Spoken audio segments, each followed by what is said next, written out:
أعوذ بالله من الشيطان الرجيم بسم الله الرحمن الرحيم الحمد لله رب العالمين والصلاة والسلام على رسوله الأمين نبينا محمد وعلى آله وأصحابه أجمعين adúpẹ́ ní ọ̀dọ̀ Ọlọ́run bá atọrọ ìkẹ́ àti ìgẹ́ Ọlọ́run fún Ànábì wa Muhammad. Èyí ni ètò yín, ètò wa,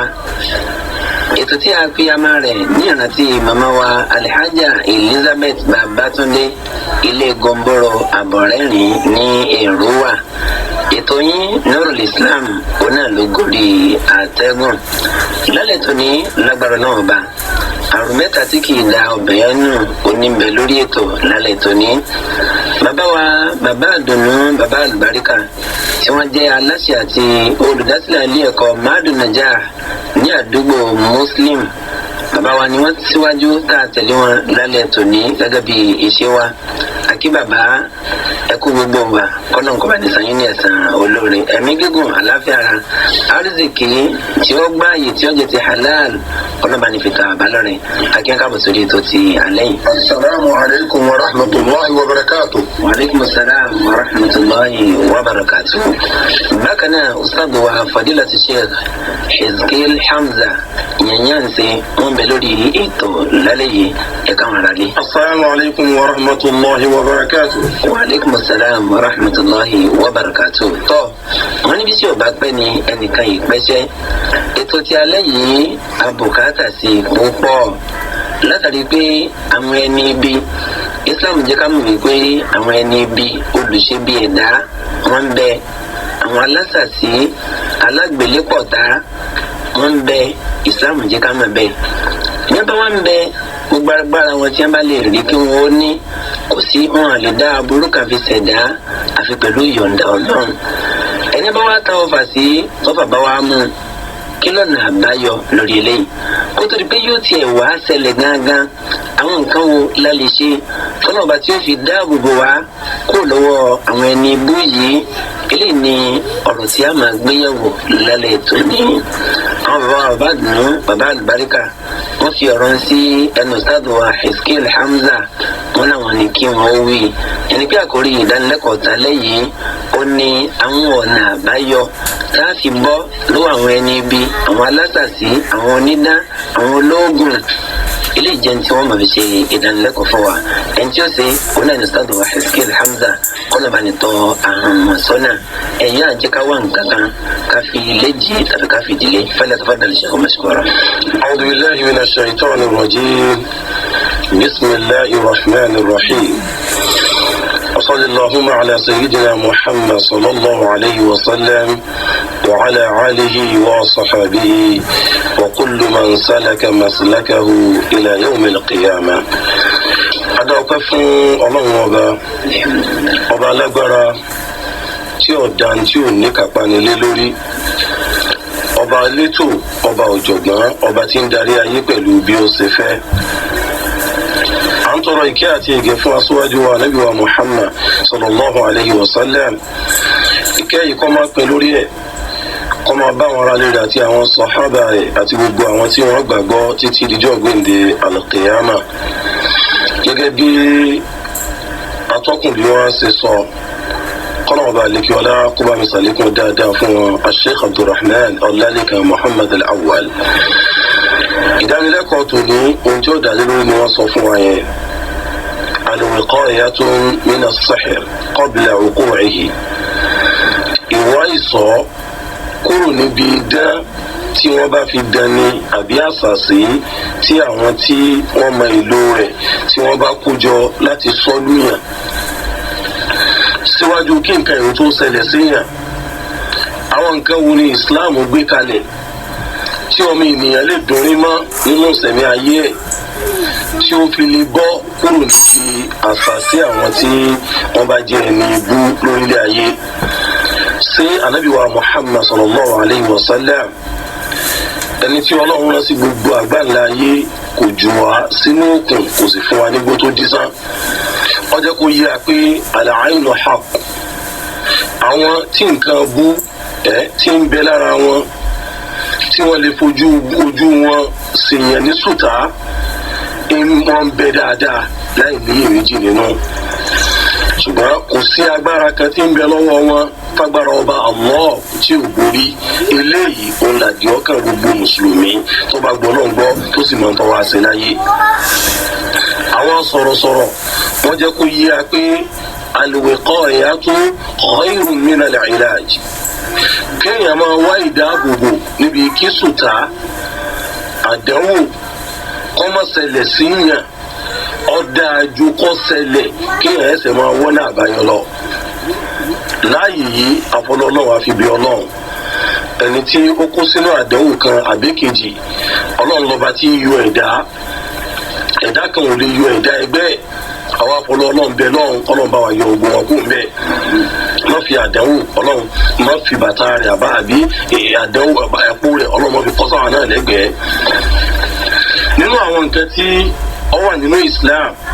tọ́mọ ènìyàn lè máa ṣe tí àṣàṣe alásàṣe ìdánwòlédán tí òfin ní ràn àkọ́kọ́ mbẹ́ òun ni tawakkul ala Allah ìgbáralé ọlọ́run tán yányá ìmọ̀ àmọ̀dájú bá a ṣe máa sọ lórí ahọ́n pé gàgà ewé kan ò lè jábọ́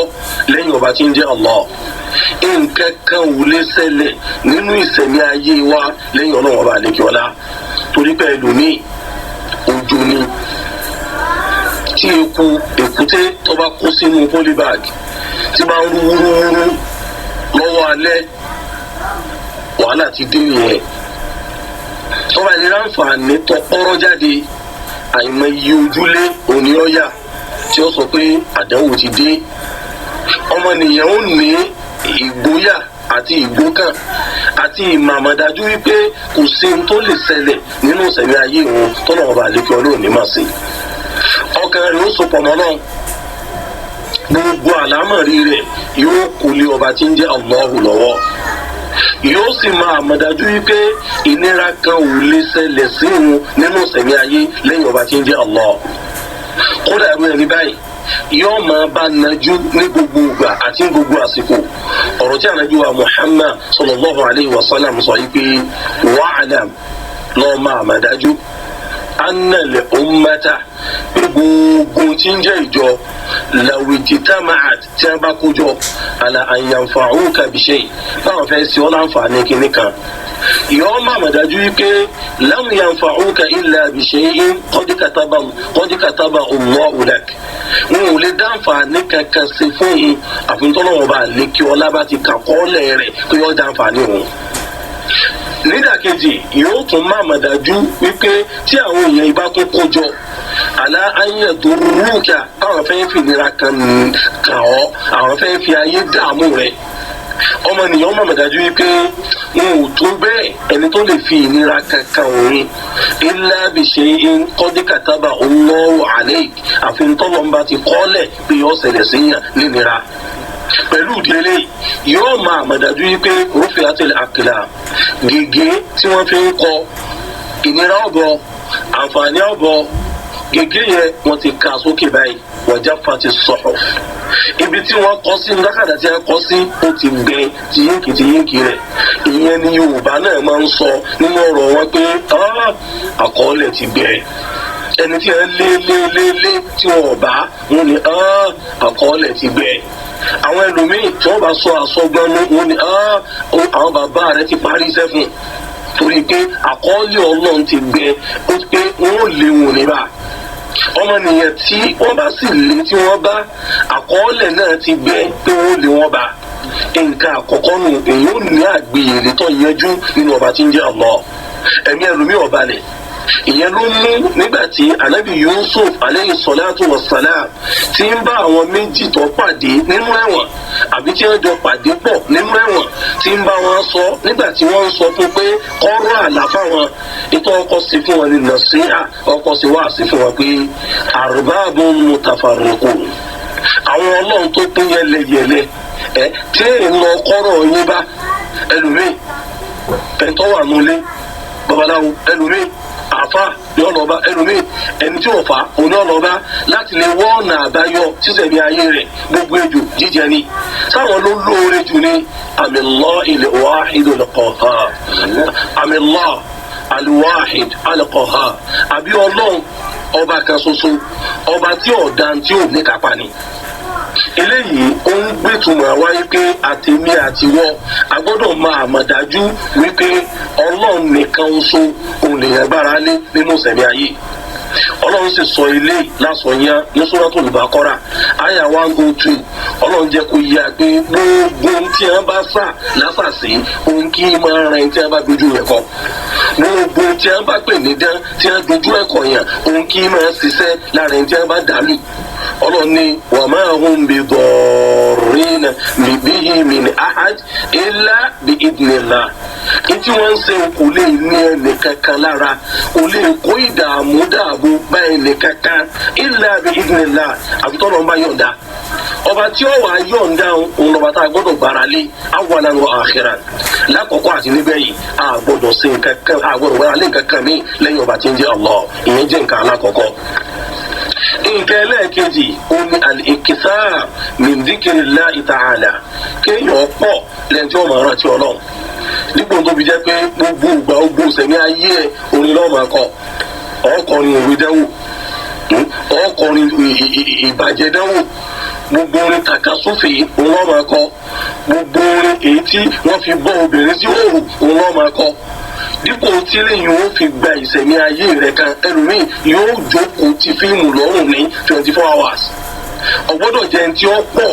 min dhikrillahi ta'ala lẹ́yìn tí ó máa rántí Ọlọ́run من قراءة القرآن قوما كان القرآن والاستغفار قوما ترى فريدي والتسبيح قوما سبحان الله أطلنا راوا إنتوجين تي الله طوى ننوى المعصورات طوى ننوى حسن المسلم طوى إنه كلمة طيب àbí tọ́wà nínú àdìkárù tí bàbá wa Nawawi ó gbìyànjú ó rí bóun ṣe àwọn nǹkan wọ̀nyí nítorí kó o lè là pẹ̀lú yọ̀ǹda Ọlọ́run nínú ṣòro kúrò níbi aburú àwọn èèyàn kéèyàn yìí ìgbàkigbà tọ́mọ ènìyàn tọ́wà ilé jìnnà sí kọ́mọ wíwìkúwì kọ́mọ kọrinkọrin báyìí òní yóò máa lékún lẹ́yìn tí ó máa súnmọ́ ọba tí ń jẹ́ Allah ìgbàkigbà tọ́ba ilé gbìyànjú tó fi ìrántí Ọlọ́run lẹ̀ tí ń rántí nǹkan míì bẹ́ẹ̀ ni àwọn àlùjànnú àwọn èèyàn kéèyàn yìí ni wọ́n máa ráǹfààní àti wọlé sí la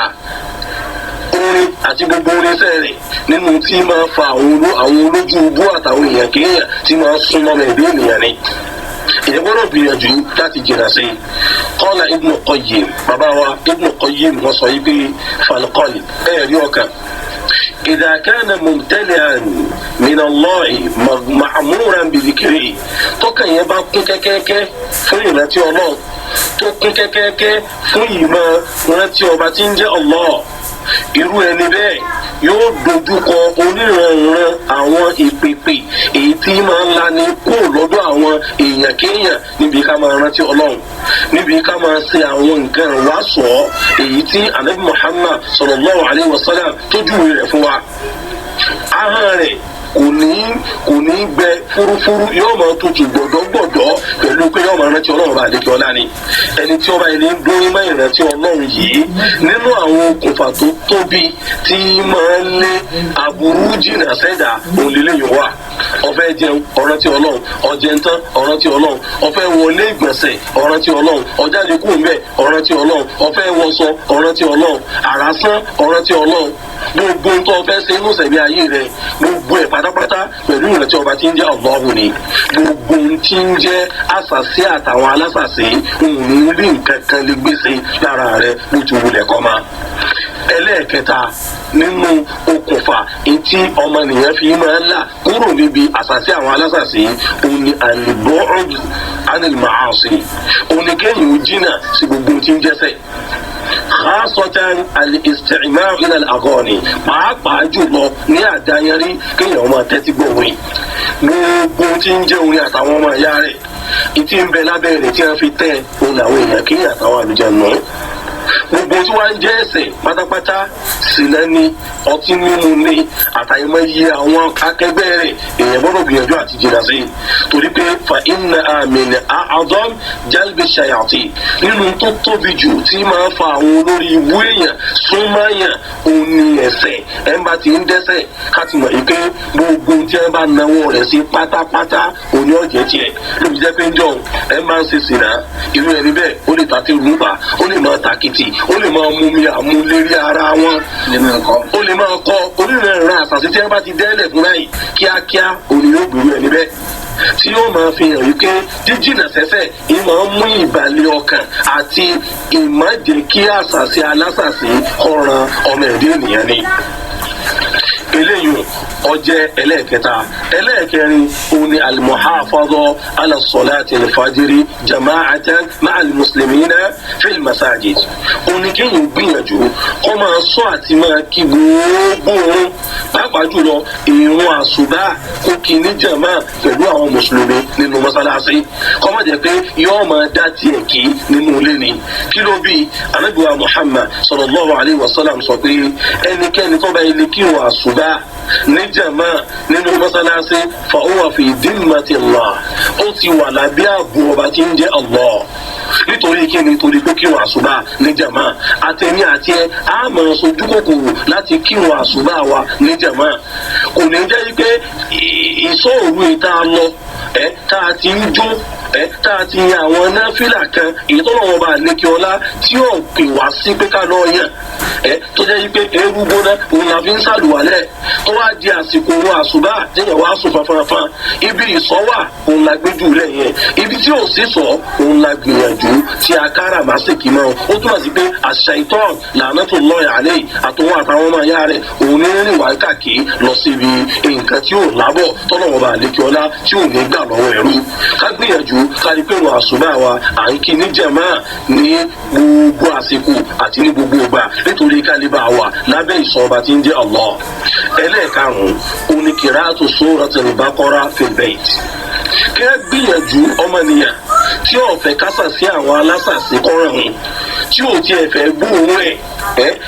Al-Qur'an sọ pé al-fitnatu ashaddu min al-qatl. kéèyàn má rí wàhálà torí pé wàhálà ó lépa ní fìtínà ní wàhálà ládàáwò ju ikú gẹ́gẹ́ fún ara rẹ̀ lọ. ọmọnìyàn ó máa ka Suratul Baqara nínú ilé rẹ̀ níbàámu sí ntàlẹ́bí Muhammad sallallahu alayhi wa sallam sọ yìí pé ẹ̀yin èèyàn ẹ máa ka Suratul Baqara nínú ilé yín torí pé ẹnikẹ́ni tó bá gbà mú ní ìbáadà báwọn tí ẹbí wa ṣe máa ń sọ tó gbà mú ti ń kà á àlùbáríkà orí àjẹǹjẹ tán òun ni ọgbà mú ti ń sìn yẹn ẹmbásì gbèjù sílẹ̀ tó lóun ò ní kà àbámọ̀ ńlá òun ni eléyìí ẹnikẹ́ni tó bá ìtìlẹ̀ ka Suratul Baqara gbogbo idán àtàwọn onídán ìrìn kankan lèrí ẹni bẹ́ẹ̀ fi ṣe nínú sẹ̀lẹ̀ ayé Muslim ọlọ́gba hadith yẹn wá. ẹlẹ́ẹ̀kẹfà òun ni al-muhafadha ala qira'ati al-mu'awwidhin aw mu'awwidhatayn fi as-sabahi wal-masa'.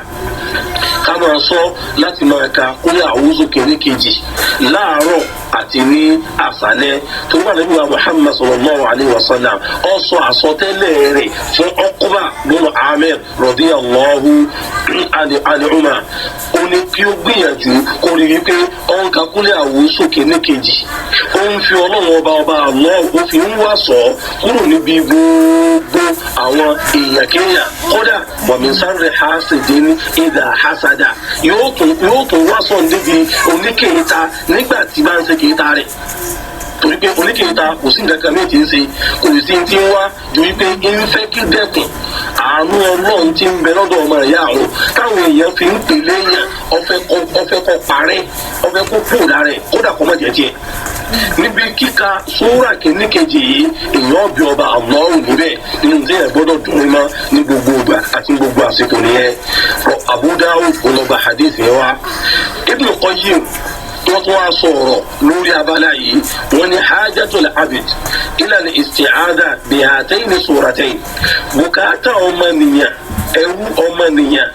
sí kọ́ máa ka qul a'udhu kìíní kejì ní gbogbo ìgbà a'zamu ó tóbi ju al-hajati ila an-nafas wat-ta'am wash-sharab wal-libas ó tóbi ju bùkátà ọmọnìyàn sí nǹkan tó jẹ́ tó níye lórí tọ́mọ ènìyàn máa ń nífẹ̀ẹ́ sí bí ilé bí mọ́tò bí oúnjẹ bí mímu bí aṣọ wíwọ̀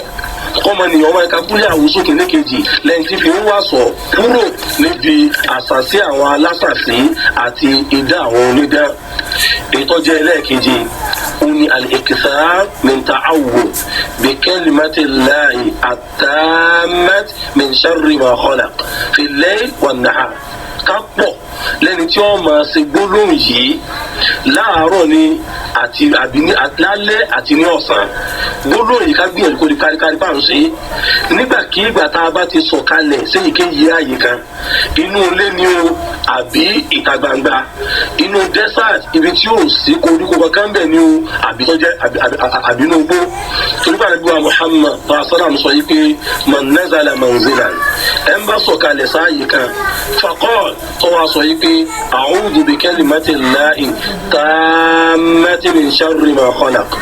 gbólóhùn yìí tó wí wípé mo fi àwọn orúkọ Ọlọ́run tó pé mo fi wá sọ kúrò níbi gbogbo tí ń jáburú nítorí ọba àlékè ọlá tó dá sórílẹ̀ láwùjọ tó ru òṣè wọn ní nǹkan kan kò ní kónira bá òun tọ̀hún hatta yartahila min manzili ìdáni tí ó fi kúrò láàyè tó wà yẹn. gbólóhùn yìí téèyàn bá ilé ṣe ọwọ́ ní adáǹṣe ni o wọ́n ní àwọn kan pààyàn bí kan ni o wọ́n láwọn èèyàn mú jèèyàn bí kan ni o. gbólóhùn yìí tó ọba ilé wí tí wọ́n fi kúrò tó yóò dọba tí ń jẹ́ Allah àbúrò kankan ò lè sí ọ nínú tọ́mọ ènìyàn gbọ́dọ̀ gbìyànjú kó dúnrín mọ́ nínú ìṣẹ̀mí ayé rẹ ni kó tó di wípé ẹnìkan wà kórajọ yóò lóun fẹ́ sá àṣàṣì irú ẹni bẹ́ẹ̀ kò ní ìrìnà pẹ̀lú yóò dọba tí ń jẹ́ Allah. ẹlẹ́ẹ̀kẹjọ tí màá fi dúró òní qira'atul ayatayn min akhir suratil Baqara fi awwalil layl wa huma آمن الرسول بما أنزل إليه من ربه. láti آمن yẹn àyà lákọ̀ọ́kọ́ nù ìyẹn Suratul Baqara àyà 275 àti 285 sí 286 285 sí 286 àyà méjèèjì kéèyàn gbìyànjú kó di pé òun kà náà lé pàápàá jùlọ téèyàn bá ti lè kí ìrun Mágíríbì tán tọ́ba ilé kí ìrun Mágíríbì tán kó di pé òun kà àyà méjèèjì yẹn òun rí pé òun kà tó bá nàbí wa Muhammad sallallahu alaihi wasallam sọ yìí pé ẹnikẹ́ni tọ́ba ilé ká àyà méjèèjì ní Suratul Baqara lóru kàfàtàhù ọlọ́run ọba àlékiọlá yóò sì tó gbòǹbí aburú gbogbo àwọn tó jẹ́ èèyàn aburú afọlọ́lọ́ àfi bí ọlọ́run aburú aláburú ọlọ́run ọba àlékiọlá mọ́jọ ọ̀rọ̀ lùwà gbogbo àwọn tó wà níbẹ̀ lọ́wọ́lọ́wọ́ báyìí ọlọ́run bá wà làwọn máa àfọwọ́ náà kún wọn wala la hawla wala quwwata illa billahi al-aliyyil azim. tó kọ́nà ń kọ́ gba àdúrà tí sítádọ̀ wa tí wọ́n ṣe fún wa ìdánilẹ́kọ̀ọ́ tòní ó kún kẹ́kẹ́ púpọ̀ àlékún ìmọ̀ àti àlùbáríkà ọlọ́mọdéṣe fún sítádọ̀ wa náà gbogbo yín tí ń gbọ́ wa nílé mọ̀ ń gbẹ́nu sítádọ̀ wa mo fẹ́ ṣàdúrà fún yín pé u'idukum bi kalimatillahi tamma min sharri ma khalaq kọ́lọ̀ ń kọ́lá wa kọ́lẹ̀ yín náà kó gbogbo àbúrò nítorí ọba àdẹ́dà tó dá fún àǹfààní yìí ti ṣe pé ẹ ṣe darapọ̀ mọ́ wa lórí ètò ní ètò yín ètò wa Nurul Islam ó ní àwà ní ẹnu rẹ̀ ẹ láǹfààní láti rí ètò yìí lẹ́yìn wákàtí kan tí a bá ti parí rẹ̀ lórí ẹ̀rọ ayélujára nuralislamibadan.blogspot.com. fún àǹfààní yìí tá a bá fẹ́ níbẹ̀rẹ̀ kan bómi ojú ẹ̀rọ wa alihamdulilayi ó ti dá a lónìí o 080-713-91132 080-71-39-11-32 ó ní àwọn nọ́mbà tí ẹ fi pè wá. ohun tí a ti máa ní gbéyẹ̀wò látàárọ̀ òun náà ni ọ̀nà tí a fi jàjàbọ́ lọ́wọ́ àwọn ẹni bíi àwọn alásàsí mọ́kà àwọn ọ̀nà ọ̀hún lẹ́yìn tó pọ̀. ìkíní bẹ̀ ni pé nígbẹ̀kẹ̀lé tó kún nínú Ọlọ́run Ọba subhanahu wa ta'ala. nǹkan lẹ́ẹ̀kejì tó ní wípé kájẹ́ni tí ó pọ̀ nínú àti Ọlọ́run. nǹkan lẹ́ẹ̀kẹta bákan náà wọ́n ní ká jìnnà sí gbogbo tí ń jẹ́ ẹ̀ṣẹ̀ àti kékeré àti ńlá. wàá gbìyànjú sakitiyan lórí bó ṣe máa kírun àsùnbà ní jàmáà pẹ̀lú àwọn mùsùlùmí. bákan náà kólé àwọn tó kéde kejì wọ́n ní ká rí wípé à ń ṣe a'udhu bi kalimatillahi tammati min sharri ma khalaq pọ̀ lẹ́yìn tí ó máa wí. bákan náà àyà méjì èyí tó gbẹ̀yìn Suratul Baqara wọ́n ní ká gbìyànjú kárí pàǹkà kọ́lọ́ọ̀bá kó fi ìsọ̀ rẹ̀ kó fi sọ ẹnì kọ̀ọ̀kan wa kọ́mọ jẹ́ kí agbára àwọn ẹni gbó kó má jẹ́ kí ọkà wà. kó tó di pé ìpè yóò máa wọlé níkọ̀ọ̀kan èjèèjì, ìbéèrè tí mo fẹ́ béèrè lọ́wọ́ bàbá wa Fadilatu Sheikh Abdulwahid Abdulhamid ó ní wípé oníbéèrè kan ó béèrè, ó ní àwọn nǹkan wo lèyàn lè máa ṣe fọ́mọ kékeré ìyẹn ní pàtàkì lọ tí bá ń sunkún bí alóòrù ni ẹkún yẹn sàn pọ̀, gbólóhùn wo la lè wí tọ́nà ọba tí ó bá ní dáàbò bo ọmọ náà. kama ka ayatul kursi kama ka sí ní ìgbèrè àti suratul falak àti suratul nas tí wọ́n sọ fún wa nínú ìdánilẹ́kọ̀ọ́ tàlẹ́ẹ̀nì. ayatul kursi mẹ́ta, ká ṣe suratul falak kúlẹ̀ àwùsọ falak títí délẹ̀ mẹ́ta, kúlẹ̀ àwùsọ bìnásì títí délẹ̀ mẹ́ta, bisimilayi ladi la yadurru ma'a ismihi shay'un fil ardi wala fis sama' wa huwa sami'un alim mẹ́ta. lágbára ọlọ́run ọba kò ní máa sọkún lóru máa kaná oṣù màmá rẹ̀. ó náà ni àti gbọ́n ẹ jẹ́ kí a fi sọ́wọ́ sí wa kí a má gbàgbé Ustad wa Hiskil Hamza ẹnìkan ní ọmọ àwọn ará ẹ̀ sá máa ń gbóná ni ṣùgbọ́n tó bá ti fi Kùránì síbi ìgbèrè rẹ̀ tó bá ti gbórí lé Kùránì so orí fọwọ́ wà mọ́ra dúró. kí ni ìmọ̀ràn tẹ́fẹ́ fún wa lórí eléyìí. ọmọ gbórí lé Al-Qur'ani o, gbígbórí lé Al-Qur'ani kì í ṣe nǹkan tí ọ̀dà alimọ̀ play Al-Qur'ani ní etí gbọ́ rẹ̀, táwọn náà bá sì máa kà alimaka Al-Qur'an ní etí gbọ́ rẹ̀. Qur'an lè wà ní ẹgbẹ́ rẹ̀ ṣùgbọ́n kọ́ wá sọ Qur'an di pílò tí ó gbé orílẹ̀ eléyìí ọba wọn ara wallahu ta'ala a'lam. ọ̀rọ̀ sẹ́yìn lẹ́sàrẹ́ ọ̀rọ̀ ni wọ́n ti ṣe àlàyé fún wa hàn ẹ dákun jẹ́ kí á dì máa ọwọ́ ọ̀tún wa sọ́wọ́ sí wa kí á ń bá fi jẹun. ó dàbí ni pé bí yóò ṣe máa lálẹ́ tó ní òǹlẹ́lẹ́yìn tó àwọn ìbéèrè yín yòókù ẹ tún máa darí ẹ̀ sọ́dọ̀ àwọn bàbá wa tí ó Ustad wa Hiskil Hamza. so ẹni tí ń gbé sókè gbé sílẹ̀ tó tún jẹ́ akéde ètò fún alẹ́ ètò ní Ọ̀pẹ́yẹmí Adéwálé ni Alhaji Tahir Abọ́ládé Al-Imam, àwọn ni olóòtú ètò ẹgbẹ́ bí àṣemà. ọmọ ìyá yín nínú ẹ̀sìn Islam síbẹ̀rẹ̀ lè wọlé ọmọ ìyá yín nínú ẹ̀sìn Islam Abdulrahman Ọlálékan Muhammad Al-Awwal. ẹ má gbàgbé ìpàtẹ ọjà tíra yóò bẹ̀rẹ̀ láti ọdún 25 nínú oṣù tí a wà yìí mọ́sálásí ọjà abáni. àwọn tíra bàǹbà tá a bùkátà sí àbàǹbẹ̀ kọ́nà bá kọ́ da ẹnì kọ̀ọ̀kan wá sí. lọ́tùnla ẹ pàdé Dr. Sharaf lórí ètò láago 6:30 sí 7. bákan náà Muhammad Al-Qudwa láago 9:30 sí aago 10 títí àkókò náà ma'a salama. إذا كنت في نعمة فرعها